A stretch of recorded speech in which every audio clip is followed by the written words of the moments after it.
Hi, I'm Lucia Lee. I'm an educator and creative writer. And I'm JT Neal. I'm an organizer, writer, poli-sci nerd, and just a general geek. And you're listening to What's Wrong, Baltimore, Our podcast where we talk about Baltimore the issues that affect the people who live in it. and the implications they carry to all American cities. Welcome.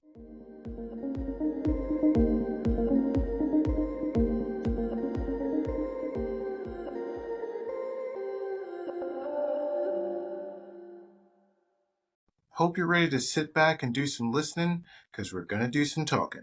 Today, we're going to be talking about nonprofits and the mechanics that facilitate them, right? We have a wonderful guest today, Ashleigh Wilson, who is a community engagement coordinator, roadway safety advocate, and holistic concierge. Hello, Ashleigh. Yes. So today we're going to go over what are the things that contort and control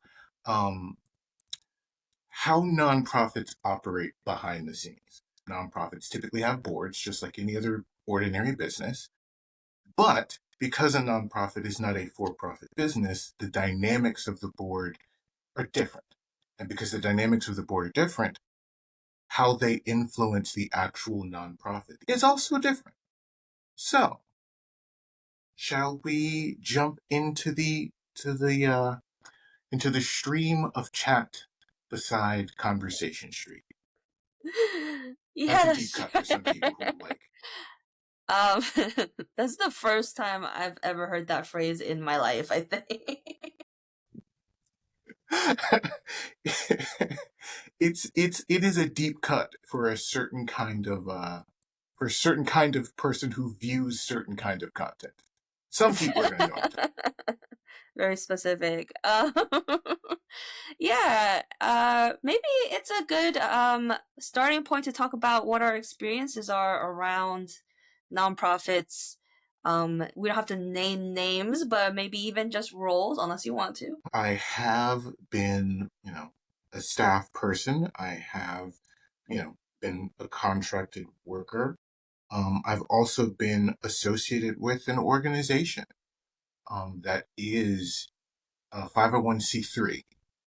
And while I haven't had direct experience with the boards, I have had experience with like the executive directors, and I've had experience just literally, I don't want to say being at their whim, but being subject to different kinds of boards in these different organizations.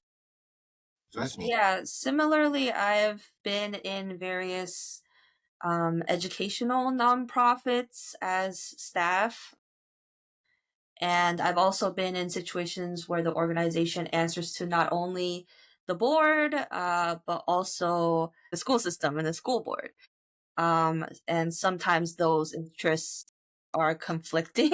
Yeah, so this was in Baltimore, but also in Miami. How about you, Ashley? Have both been under the whim of, just to use that same phrasing.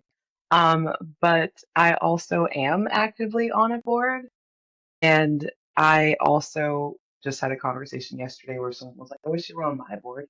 So then there's also that odd comfortability of people are like, no, I like what you do and I want you on my board. I didn't know that you could just be a person on a board until I was asked to be on one.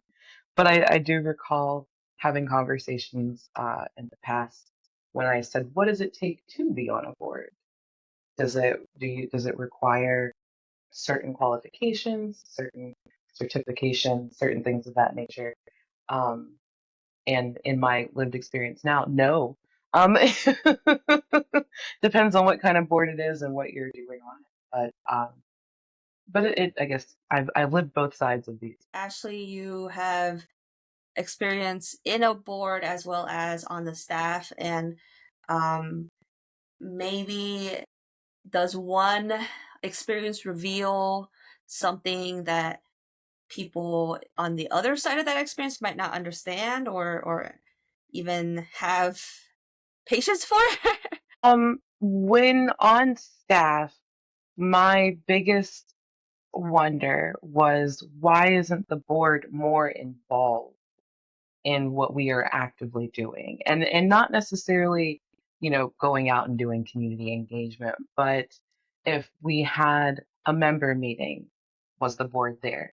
If we did, I was also the bike valet coordinator for about 4 or 5 years, and so it was also a question of how come the board isn't helping with bike valet opportunities when we're utilizing these moments as trying to get membership.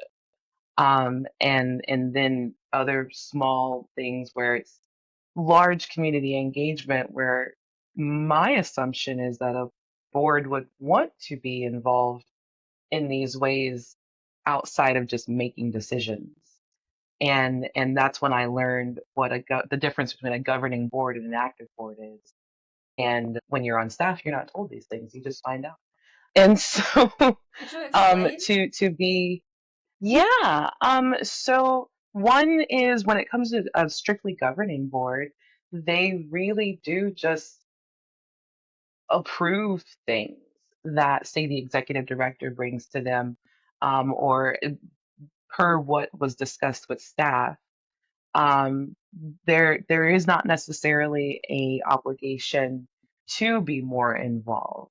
And so in my conversations with the executive director, I asked, like, what would that look like? And um, there was never an answer. There was never an answer because if it's not a paid position, how can you put expectations upon people to do something that's outside of their job? And so therein lies the kind of the inner moralistic question of how much do I care to where I'm giving my time, and this is not something that I'm being asked of, as opposed to, like, man, I have to make sure that I'm involved every, like, at least one event once a quarter. Let me make sure that I schedule this on my calendar. There's those two sides of that spectrum, and I feel in a true operating nonprofit where there's sustainability, there is no expectation and the excuse me, let me rephrase that. There is no begrudging expectation of what a board member is to do. I'll say on the board that I actually am on, um, it's asked of us to participate in the things that happen at the place itself, but it is not a mandate because they are aware of the fact that we all are working full-time jobs and or have family members. And so what they've done is make sure that that your values as a board member coincide with the mission of the nonprofit. So that way you're not in that weird struggle of I have to make time for this. Like, it is a part of who you are, and so you would be more. Thanks. Right. Sounds So like a good board. boards can't legally be paid for their time in any way. Is that right? To my understanding. But there are some boards where their people are paid. I am not aware of how that works. I've never heard that board members couldn't get paid. I I know that, like the board for a private business, like the board of Amazon, those people tend to be shareholders of some kind, right? The boards of a private company forms up based upon the people who are invested in the company. There are people who, either a large shareholder or a collection of shareholders are like, I want this person on the board. Typically speaking, those boards are organized external to whoever it is that like initiated the business or is currently just helming it as CEO or whatever. Whereas nonprofits, it's kind of the opposite, right? That the person who starts it kind of controls who goes on the board. Which is why my experience with with at least one of the nonprofits that I've been connected with has been distinct because it is very clear that the executive director chose who would be on the board to reinforce what they wanted. It was annoying. It is annoying to some people who run more into the issues than I ever did that there wasn't a way for the nonprofit to evolve outside of that executive director saying, this is what I want this thing to do. and the board just goes along with it. And then you take that with like TVA, TVA Authority is technically a nonprofit, right? Their board also, I mean, actually, they're compensated. It is a part-time job for them. Actually, they get money for that. Huh? I was talking about I have nonprofit to, boards. I wasn't sure yeah, about how it works corporate, but I guess that makes sense that it's a easy thing to like manipulate even to with a board and an executive director if the person who's appointing the board and then that's supposed to be the boss or the check and balance to their authority. That's loaded, huh? yeah, it is. Hmm. It's not all bad. No, Not all bad. Not all. it's not all bad, but I just wonder who is supposed to be the demographic for a board then if there's no pay, there's time commitment, there's an expectation that you know something about budgeting and organizations. I think that that's a perceived expectation. I laugh when I say this, but I mean, we're all out here just being big children trying to be adults. So it's a perceived expectation that you have to know all of these things to be on a board. Some boards are more apt to help train you to do the things that they're asking you to do because at the end of the day, they're just happy that there's a person interested in being in that particular position to help grow the nonprofit, right? And so to your wonder though, I mean that's where I was in 2021 was do you have to be of a certain tax bracket to be on the board? Because the nonprofit that I was working for at the time, a good amount of people either worked for the state or were lawyers or were some type of administrator at a school. So that gives a perceived expectation of what qualifies you to be a board member. Meanwhile, I'm thinking 2021 there's crowdsource funding, there's all these influencers, there's all these things. How is it that a person who's a teenager who just has a mass following on social media can't also be a board member because of that is a lot to bring to the table. And how can that not equate to a monetary contribution? Yeah, I have heard that certain boards there is a certain amount of buy-in donation wise or investment wise to a nonprofit. I guess it was an assumption that I made on board members that they should have a certain set of skills or knowledge because they are approving things. And the hope is that they would know something about logistics or whatever the organization it really does um, to be able to approve budgets and programming and things like that. My only experience with any kind of board selection was literally this person can help. A board member brings something. It's never been you bring experience or money or something. It's just like literally you being on the board helps the entity in some way. It's like you either have the personality or to you guys' points, like if there's some boards where it's like you're putting money in here, you want rich people on your board, right? And so that's why, to me, the experience I've had with this other nonprofit was like the people on this board were chosen because they do what the executive director wants. That's their value add. That's what they bring to the table. I like how you And so, chuckle yeah, mischievously every time you think about that situation. There you go again. it's it's something, right? Like it's fascinating to me because it's like this entity that I am thinking about has survived for so long. It is a very old nonprofit, and I feel confident saying this because Sierra Club has existed for a really long time. They're similar in the sense that they've been a nonprofit for a very long time, And it's not necessarily because they are adapted to the environment that they're in. They've survived. But when everybody assumes that survival is evidence that you have adapted or you're appropriately adapted to the environment you're in, you get situations like what I've seen where this group isn't really doing what you think it should be doing, but because it still has money in the bank, because it still exists, because it's still vocal, it gets to have legitimacy. And whereas you would have a board or a group of people to be like, hey, wait a minute, why are we operating like this? Aren't we here to do this task? That's not the question. That's not a question that's brought up. And so it's mischievous to me because I'm like, I'm not trying to throw shade, but also perhaps on some Just a level a little. little shade. Just a smidge, right? Because my other experience, I feel confident saying this.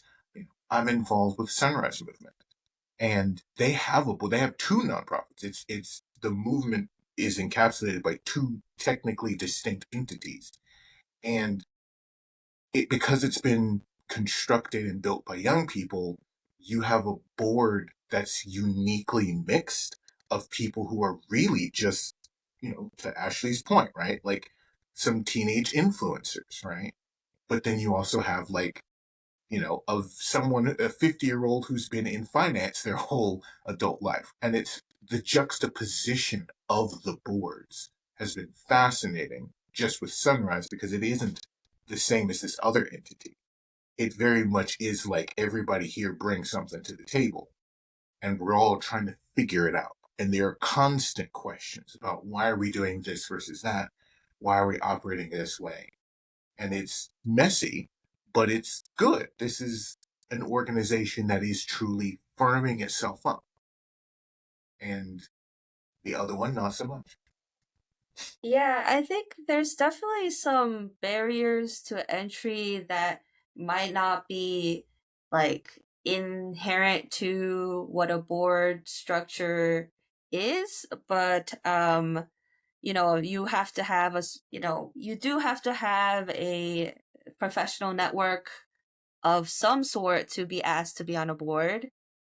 And you also have to be able to afford that amount of time to complete whatever task of approving or attending meetings that would be required. Something that we run up against in Baltimore City specifically is that this is a city that, among others, historically has a lot of stolen labor and time. Um, and there is a significant working class that just tries to keep the city running. That can lead to just not feeling like you have enough time for yourself or not have enough time with your family. And there can be some very helpful individuals who could be on boards, but they just aren't in a position to serve the community in that way, at least with their time. That's a really great reflection, actually, Lucia. I had to come to that as a community engagement coordinator, of even just outside of being on a board, like just getting people involved. Um, there is not enough time. If you've, especially if you're working in a community that is already low on resources, and there's one thing to be low on resources, it's another to not have any resources. And how do you ask of their time that they already don't have? And the same does still go for what you're saying when it comes to being on a board. Either you are a board member, it's almost like a privileged position to even have the time to be on a board. But at the same time, it shouldn't have to be a privilege as much as it is a right to be able to be in a position to help make decisions, to help change things. And I think the downside is accessibility, but in that same breath, I can say that, like, if I interviewed to be on a board recently, and my first question was, what is my expectation of time to give to this? Because I love the mission of this.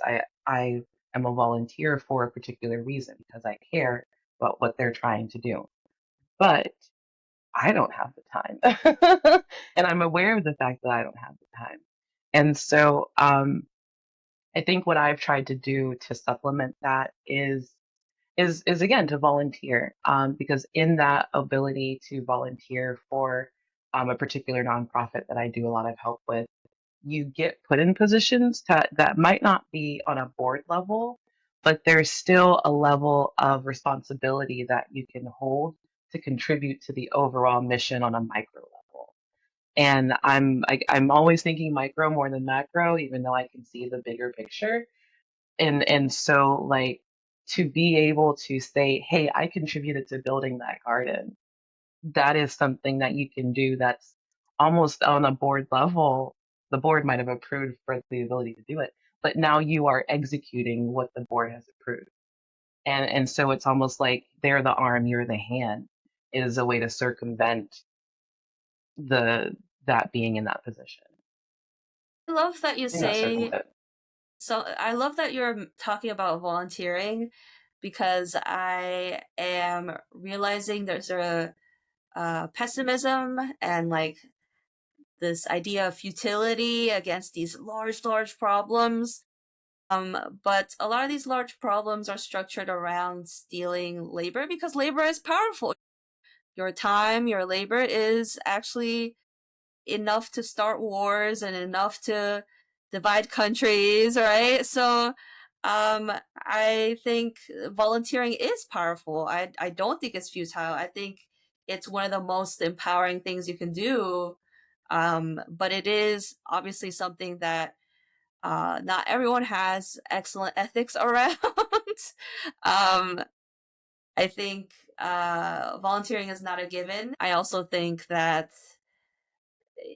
if your organization serves specifically BIPOC communities, it's a bad look to rely on free labor. It's a bad look, yeah. It really is a bad look. And in the nonprofit that I was a staff member at, that was always our thing, is how do we give back to what we're asking of. And I, as a person who is a volunteer and then also asks for about people to volunteer, the smallest thing that I could think of was some kind of thank you ceremony, and that's not even enough to repay the sweat equity, but acknowledgement and recognition can go a long way to even say bigger than an email saying thank you, right? Like to actually have people in a room to say, we recognize you. That, again, it's not payment for time, but it's something. And it could be something that's so small that would open up the doors for people to continue. But then at the same time, honestly, the nonprofit that I worked for also, when it comes to members who were starting off as volunteers, how do we do better with our membership? And one particular idea was the incentive of a cheaper bus pass. And so the nonprofit worked with the bus system to negotiate a lower rate for people who became members of that nonprofit. So it's like, hey, you can save hundreds of dollars just spending 50 with us on a bus pass if that's your reliant form of method of transportation, or if it's an option that you would like to get more involved into, here is a way that it's accessible. So I think a lot of nonprofits, I came to this in 2021. I had to do this anti-racism thing with a bunch of other nonprofits. And the thing that I kept coming to was, how do these nonprofits actually make things more accessible on a financial level? And that same thing can be said for when it comes to volunteers and free time. Like there are ways in which that there are ideas that can be pitched and can be mulled over that can be rewards for people. But I think people don't choose to take the time to do that heart work, because that's what it is. It's actually heart work and caring about people. And a lot of boards have more of a cold um, sense of being than any. That's interesting. I find that some of those ideas are so cool. Like working alongside like whatever existing public transportation authorities you have in your cities. Um, and I love the idea of in-person appreciation events because I think a lot of times volunteers are seeking community. I mean, we're all seeking some level of community, and that would actually make it worth it. Like, my friends all volunteer here. Like, this is fun. This is great, you know? So those are actually excellent, and I may be borrowing some of those ideas. It's not a borrow, it's the share. It's the share of the idea. Yeah. Did you have some thoughts? I saw some gears turning JT over here. Or just like, Well, it was just the I was thinking about community, right? I was thinking about like, you in my opinion, I realize I don't think I've heard this anywhere. When it comes to like having a volunteer opportunity or doing something where you're collecting people to work on a task, there are three R's, right? There's result, recognition, and responsibility, right? I'm responsible for, you know, this particular task or this particular purpose. I'm looking for a particular result. And when I bring people into this, I need to recognize them. I need to recognize, you know, everything else that's associated with it. And I realized that something that I should probably start anchoring those concepts to is community. Because you're right. Like, what are we doing here at this nonprofit if not, you know, not being community based, right? Even the most, you know, even the ASPCA, right? They're focused on animals, but it's a community of people who are working towards the goal of, helping these animals, right? And I realized like how many boards say to themselves, how many organizations, not even just the boards of the organization, how many organizations properly recognize that? And why not? Why not recognize it? Because I'm thinking to myself, I'm getting emails from some of these nonprofits that I've been touched by. And some of them, I'll say that Sierra Club is all about community. Maybe it's not a open community in the sense that when you join in, you will make it what you want. It's more like this is who we are, you're in. Um, but there are other nonprofits inside of Tennessee that especially do like environmental work or environmental justice. And a lot of them are also community oriented. And I realized this one that had it kind of gives me like the squints. They're they say they are, but what does a member actually get? What community is actually being fostered?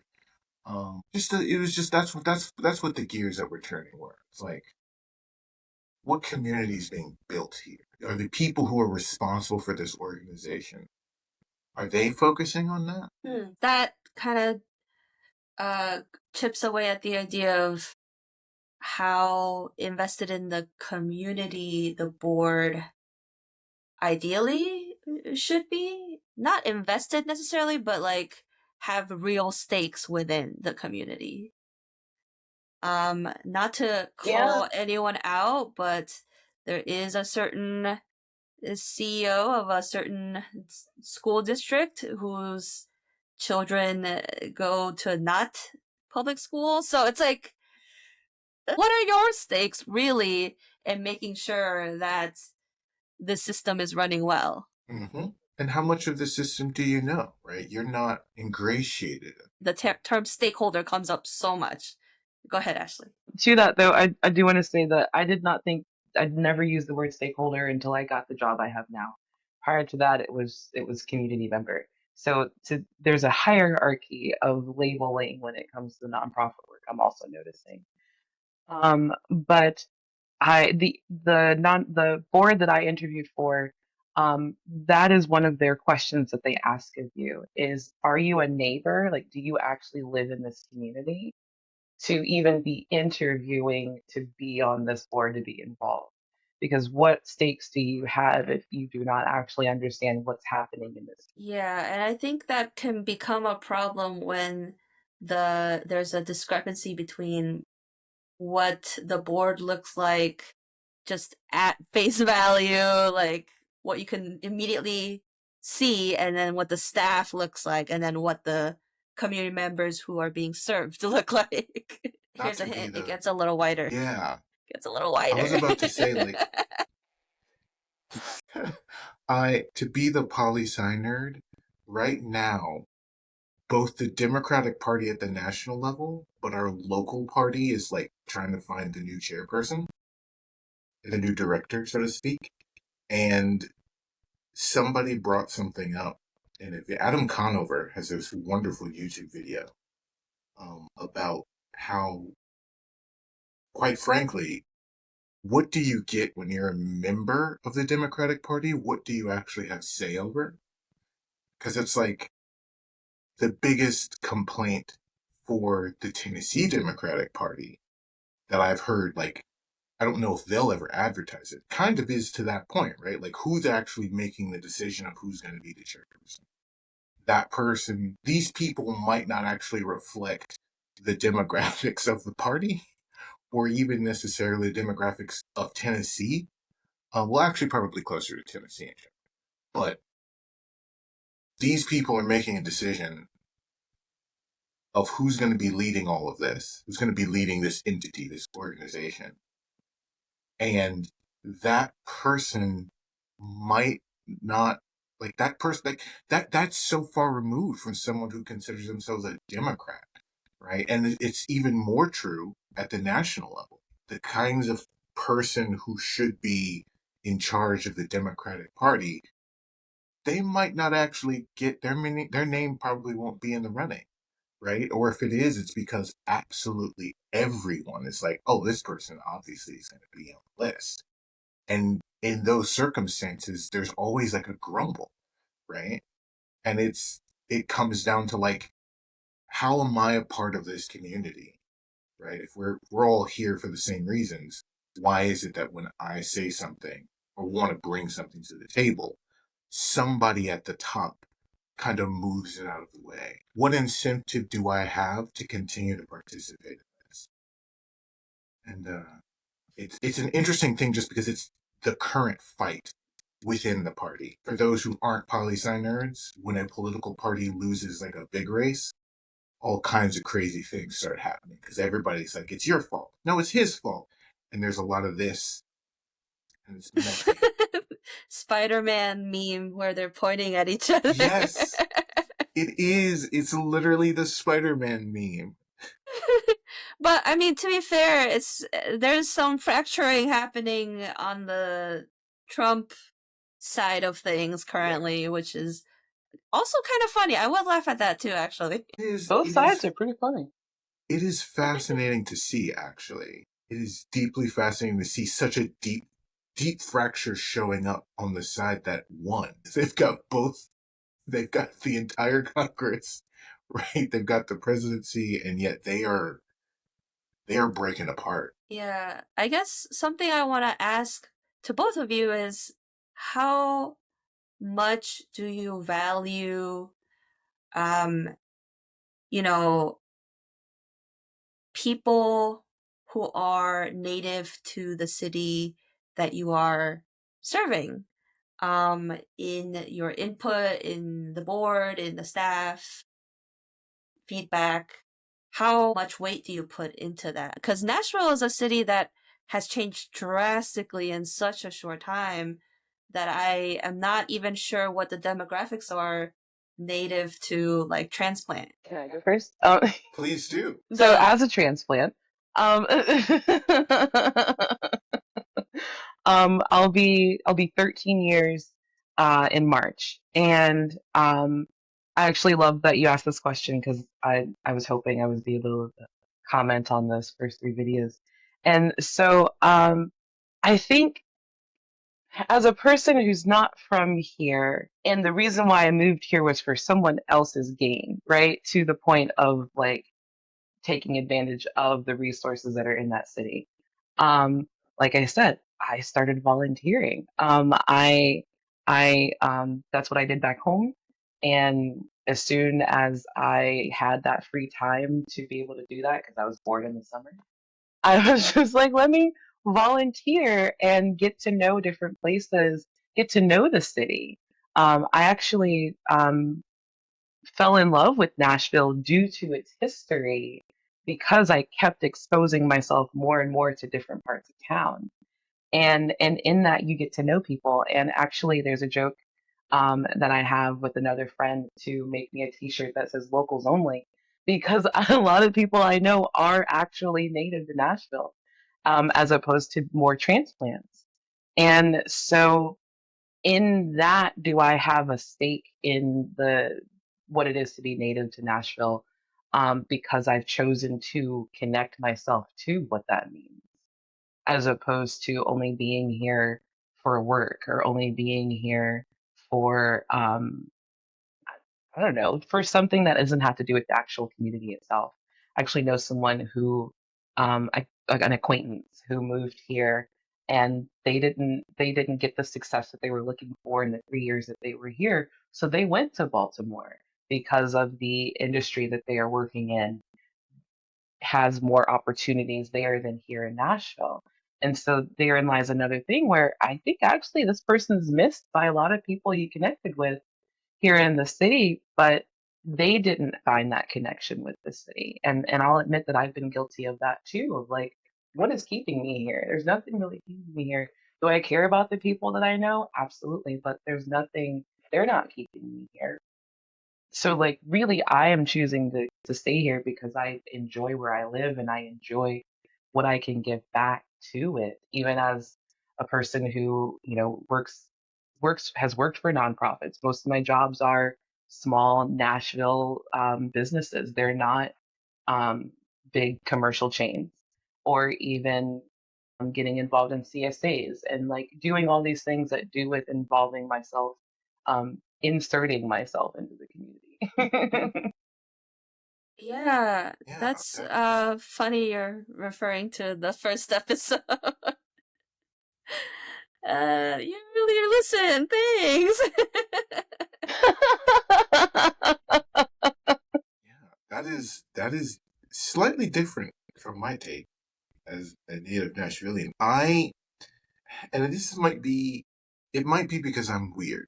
Like, I don't view transplants or people who move to Nashville with any kind of negativity. I feel like if you're choosing to buy into a place, if you're saying, I'm moving here and I'm going to do this, but this is the community I'm investing myself into this community, right? If somebody moves here because the Oracle headquarters is coming to Nashville, somebody moves here because they're going to work for Oracle, but they're like, I want to know what this place is. I want to see and understand the place where I am.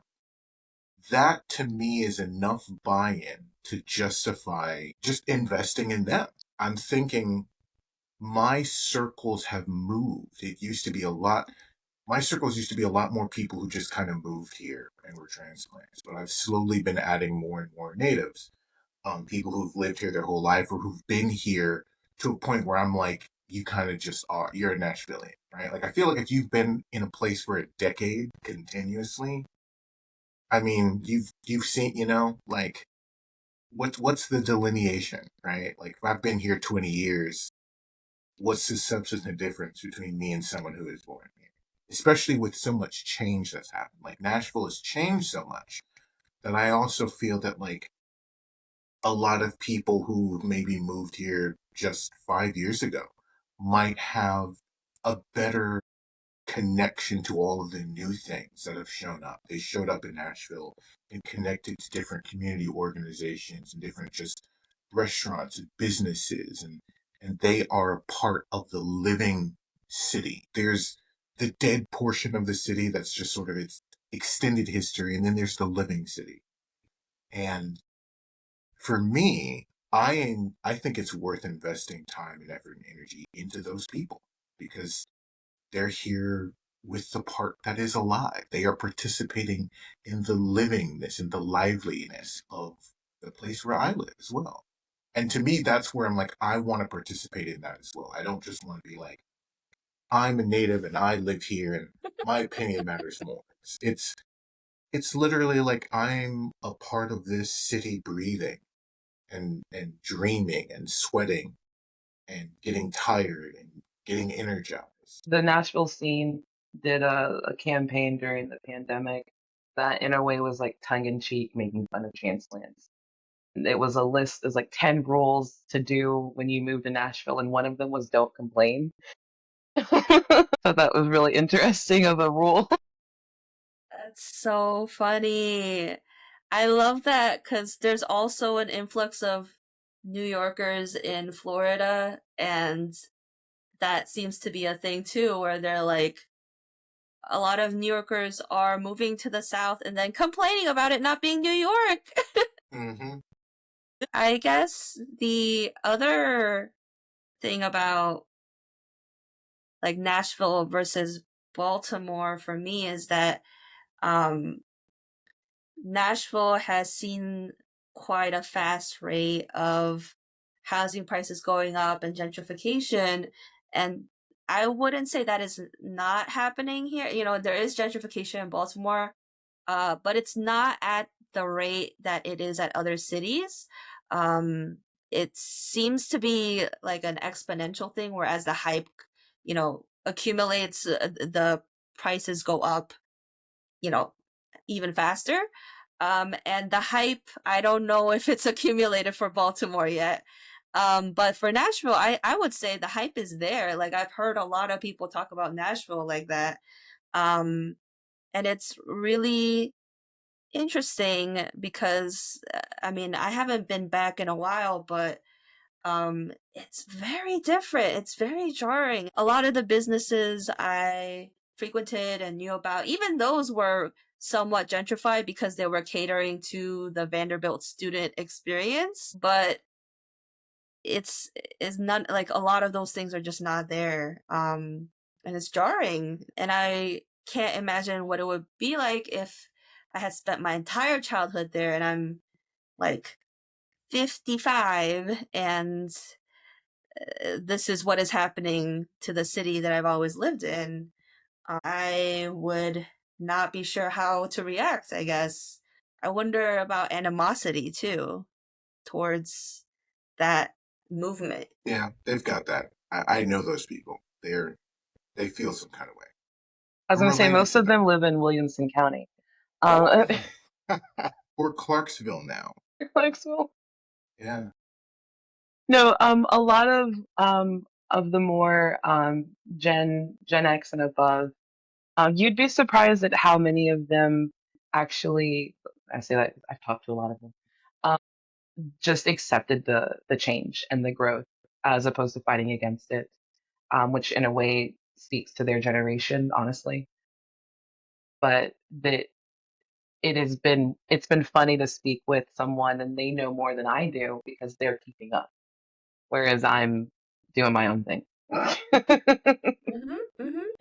interesting.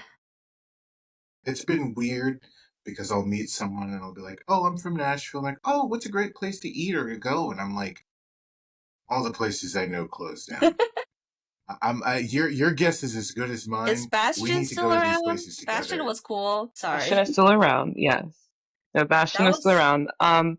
There's actually an article that was published of a house here in over here by Belmont who, for Halloween, they decorated their yard with gravestones of all of the businesses that have died over the last like 10 years. Dang. It was a very, very strong armed position, but like it was funny to look at them and be like, man, I remember that restaurant. Oh, I remember that restaurant. Oh, snap, that was gone. Wow. Even as a person that's not been here my whole life, I've still been able to say, you know what, I missed that. Man, I missed that too. Or the other day I was remembering 12th and Porter, and oh my goodness, when was the last time someone thought about 12th and Porter? Or even who even knows what 12th and Porter the is now? coffee place? No, it was a music venue that was down on Broadway, right at Broadway at 12, and it was there for a long time, Oh, and it turned into a bunch of other stuff. Across the street from that was my and like all of that.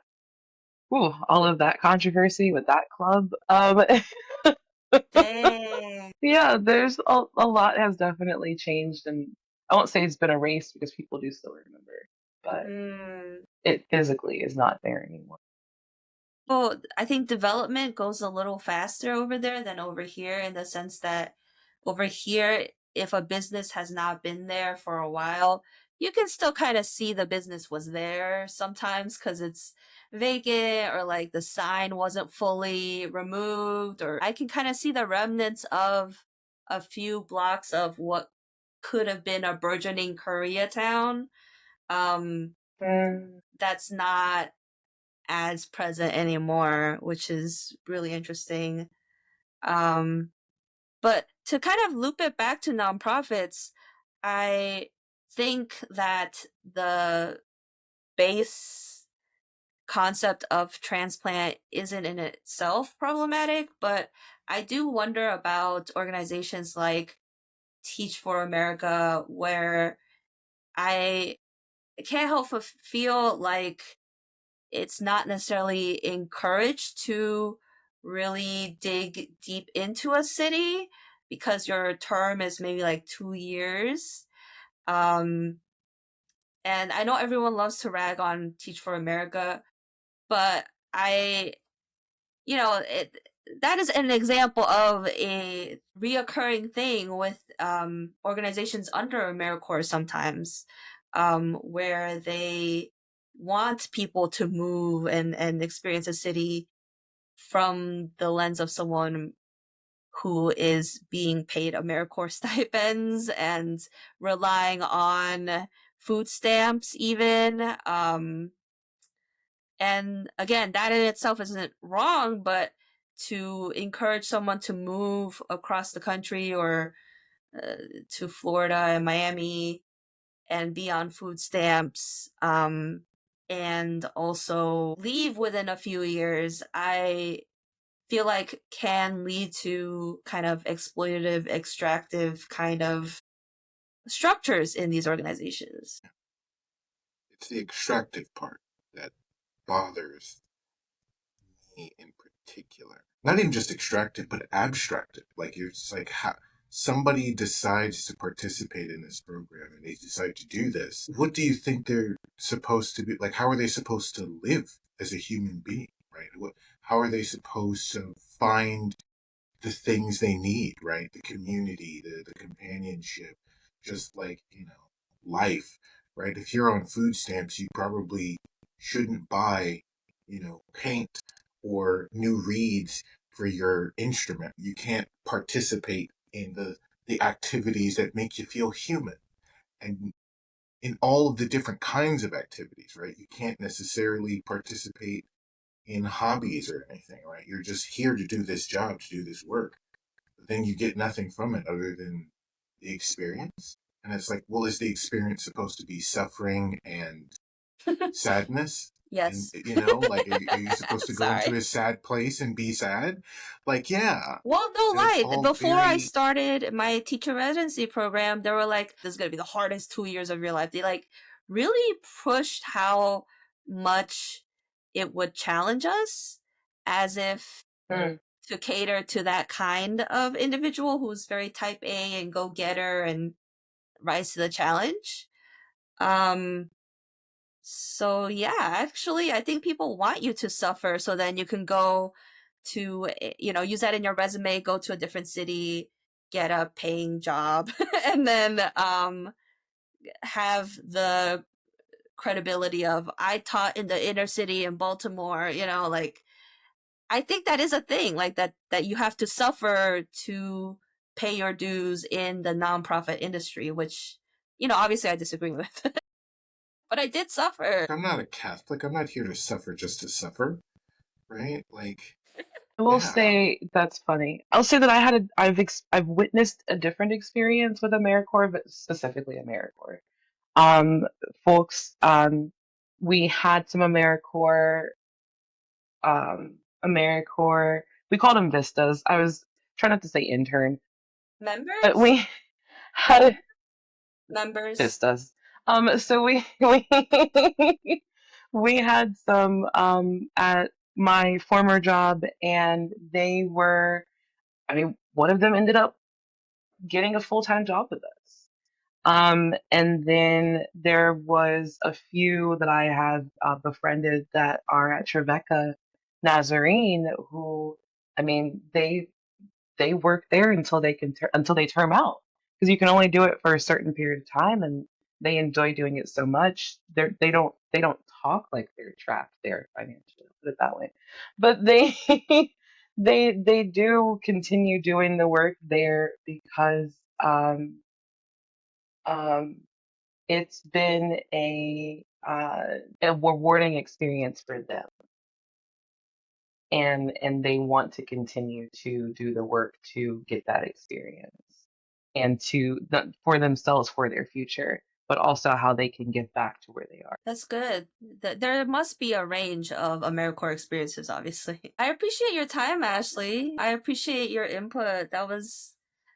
I hope you come back, you know? I really Me enjoyed this. too. Thank you for the invitation, and whenever there's another, I'll be there to answer. Thank you for listening. Don't forget, we are here out of love. Let us know what's bothering you, Baltimore. Maybe we can address it next time. Yeah, and send us an email at what's.wrong.bemore@gmail.com or DM us on Instagram at what's.wrong.bemore, BMORE. And, if you have suggestions, we are accessible through Patreon as well. So until next time, I hope you take care and find little ways to indulge.